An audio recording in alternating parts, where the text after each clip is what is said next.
France के सदर India में, क्या इंडिया फ्रांस को मजीद रफाल तैयारों का ऑर्डर देने वाला है? फ्रांस के प्रेसिडेंट इमैनुअल मैक्रोन 3 रोज़ा सरकारी दौरे पर इंडिया पहुंच गए हैं, जहां वो अरबों डॉलर की डिफेंस डील पर बातचीत करेंगे। मई 2025 में पाकिस्तान और इंडिया के दरमियान होने वाली लड़ाई के दौरान भी रफाल तैयारों का जिक्र होता रहा है। पाकिस्तान ने दावा किया था कि उसने लड़ाई के दौरान इंडिया के रफाल तैयारों समेत 6 फाइटर जेट्स मार गिराए थे। अब फ्रांस नई दिल्ली के साथ अपनी डिफेंस पार्टनरशिप को मजीद बढ़ाना चाहता है और इस हवाले से 114 French made Rafale fighter jets की मुमकिन फरोख्त शामिल है। इस डील की मालियत तकरीबन 30 अरब यूरो बताई जा रही है।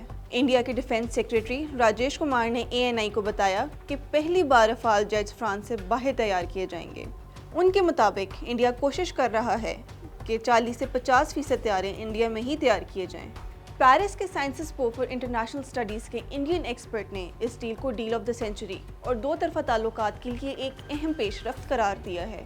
अगर ये डील हो जाती है तो ये जेट्स उन 36 तैयारों में शामिल हो जाएंगे जो इंडिया ने 2016 में अपनी एयरफोर्स के लिए ऑर्डर किए थे, जबकि नेवी के लिए 26 तैयारों का ऑर्डर ऑलरेडी दिया जा चुका है।